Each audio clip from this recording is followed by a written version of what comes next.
মানবতার ডাকে সাড়া দিয়ে গাজায় চলমান ইসরায়েলের অবরোধ উপেক্ষা করে ত্রাণ সহায়তা নিয়ে যাত্রা করে গ্লোবাল সুমুদ ফ্লোটিলা।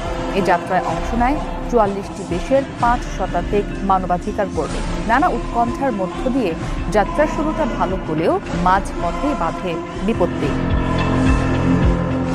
গাজাবাসীর জন্য ত্রাণ বহনকারী জাহাজে জলকামান ব্যবহার করে আঘাত হানে ইসরায়েলি নৌবাহিনী। এরপর আটক করে সুইডিশ জলবায়ু অ্যাক্টিভিস্ট গ্রেটা থুনবার্গ সহ জাহাজে অবস্থানরত স্বেচ্ছাসেবকদের।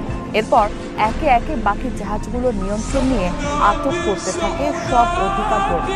ইসরায়েলের পররাষ্ট্র মন্ত্রণালয় জানায় সবাই নিরাপদ ও সুস্থ আছে। আটককৃতদের আশোক বন্দরে নিয়ে যাওয়া হচ্ছে, সেখান থেকে তাদের নিজ দেশে ফেরত পাঠানো হবে। তবে এই ধরপাকড়ের মাঝেই যেন অপ্রতিরোধ পোল্যান্ডের পতাকাবাহী জাহাজ দ্য ম্যারিনেট।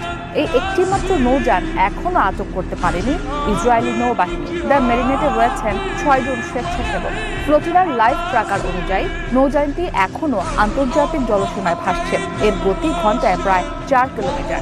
গাজার আঞ্চলিক জলসীমা থেকে দ্য ম্যারিনেটের দূরত্ব প্রায় ১০০ কিলোমিটার। তবে বৃহস্পতিবার ম্যারিনেটের ইঞ্জিনের সমস্যা দেখা দিলে কিছুক্ষণ বন্ধ থাকে নৌযানটি, পরে আবারও যাত্রা শুরু করে। ম্যারিনেট নৌযানটি স্টারলিংকের মাধ্যমে সংযুক্ত থাকায় এখনও যোগাযোগের আওতায় রয়েছে, লাইভ স্ট্রিমও চলছে।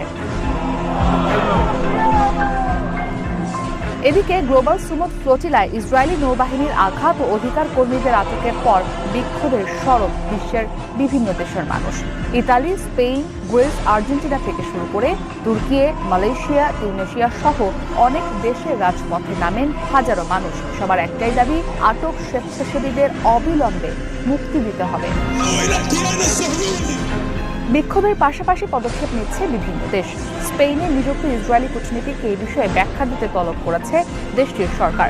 কলম্বিয়ায় থাকা সব ইসরায়েলি কূটনীতিককে বহিষ্কার করেছেন দেশটির প্রেসিডেন্ট পেট্রো।